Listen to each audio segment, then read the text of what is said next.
Alors Cyril, toujours ici pour la 21e édition du Festival du Polar à la plage, organisé par l'association Les Encres Noires. Et j'ai de la chance, on s'était rencontrés il y a plusieurs années. Françoise Saint-Chabot, ici présente pour dédicacer ses livres. Françoise Saint-Chabot, bonjour. Bonjour. Alors Françoise Saint-Chabot, on peut plus dire que vous êtes une novice du festival. Vous êtes déjà venue plusieurs fois. Oui, tout à fait, en effet. Et je m'occupe aussi du festival de l'autre côté de l'eau. C'est ce que j'allais vous dire, parce que quand on s'est rencontrés, vous étiez simple, vous étiez auteur de romans, et là vous êtes investi, avec notamment Odile, que j'ai pu accueillir la semaine dernière dans les studios de la radio. Donc vous êtes plutôt de l'autre côté de l'eau. Oui, puisqu'on organise à la médiathèque de Honfleur et la médiathèque de Lisieux des animations sous forme de table ronde, mais aussi de jeux, également d'un atelier d'écriture et même d'un film noir. Donc il y a pas mal d'activités. Donc d'accord, donc toujours avec l'association Les Encres Noires. Ah bah absolument, oui, c'est dans le cadre du Festival du Polar à la plage, c'est toute la semaine qui précède le week-end festivalier. Donc dans le Pays d'Auge. Dans le Pays d'Auge uniquement, oui. Alors, depuis la dernière fois, est-ce qu'il y a eu des livres qui sont sortis, notamment dans le roman noir polar, et une grande nouveauté, c'est la lecture jeunesse.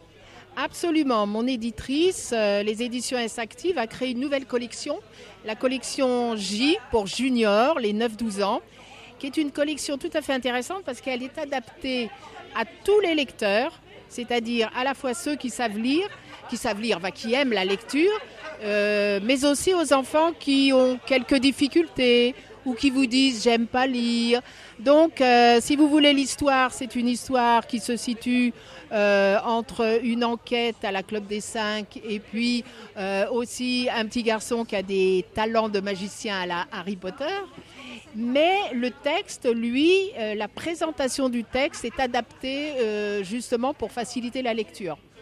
Alors justement, est-ce quelle est la différence entre... est-ce que c'est plus difficile d'écrire pour la jeunesse que d'écrire pour les adultes ? Alors, j'ai pas trouvé du tout. J'ai trouvé qu'au contraire, c'était un bain de jouvence, un retour à l'enfance. J'ai absolument adoré. Donc, c'est toujours le même style, un peu simplifié, mais sans plus. Donc, alors, c'est un livre que vous avez testé un peu sur des enfants de votre famille qui ont pu lire, comme on le fait avec des adultes qui sont un peu lecteurs test. Oui, bien sûr, j'ai essayé et ça marche bien parce que, comme je vous ai dit, il y a une enquête et puis il y a de la magie. Alors forcément, ça fonctionne bien.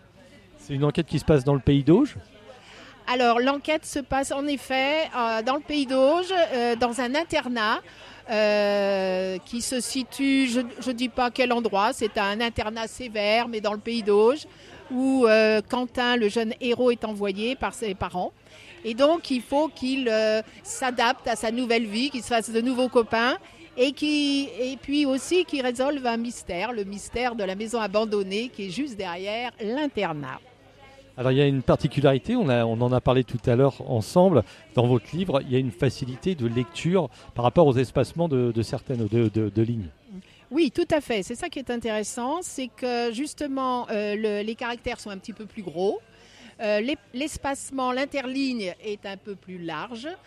Lorsqu'il y a un mot difficile, il est en gras et il est expliqué juste en dessous et non pas en bas de page ou à la fin du livre, ce qui permet à l'enfant de ne pas déconnecter, quoi.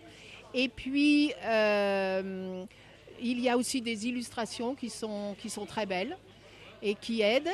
Et puis, au début du livre, il y a 2 pages consacrées aux personnages principaux avec une image et une description du personnage. Ce qui fait que les enfants, quand ils commencent à lire, sont en terrain connu. Et ça ne les déboussole pas. Alors je sais qu'il existe des institutions comme Jury Jeune Lecteur. Est-ce que vous pourrez faire partie des jurys Jeunes Lecteurs, c'est-à-dire dans un concours de la littérature où les enfants votent ? Ah ben, j'aimerais bien, oui, tout à fait, absolument. Mais bon, il faut qu'on me contacte pour ça. Et vous avez essayé de contacter justement l'Éducation nationale pour que votre livre soit proposé aux scolaires ? Alors ça, c'est le rôle de mon éditrice. Marguerite Soudet, donc aux éditions S-Active, qui a contacté en effet l'Éducation nationale, des écoles, pour qu'après on puisse on puisse faire connaître le livre parce que ça intéresse pas mal d'institutrices en effet. Oui. Alors moi je vous connais bien, mais est-ce que vous pouvez rappeler aux auditeurs, peut-être vos futurs lecteurs, qui vous êtes? Vous êtes de la région? Oui, je suis de Lisieux exactement. J'habite dans une maison familiale et j'aime beaucoup la région. J'anime aussi un café polar à Lisieux. J'ai créé le prix du polar normand aussi. Et donc ça fonctionne bien. Je suis donc très active et j'écris donc mes polars dans ma maison familiale. Les futurs projets? Alors les futurs projets, eh bien c'est un livre, un polar pour adultes qui va se passer en Normandie justement, mais avec une héroïne récurrente. Donc on va retrouver dans plusieurs autres romans. C'est une profileuse un peu atypique. Et puis aussi le 4e opus de la série pour jeunesse. Merci Françoise Saint-Chabot, et puis on se reverra de toute façon tout ce week-end, et puis je vous laisse avec vos lecteurs. Très bien, je vous remercie aussi à vous. Au revoir. Au revoir.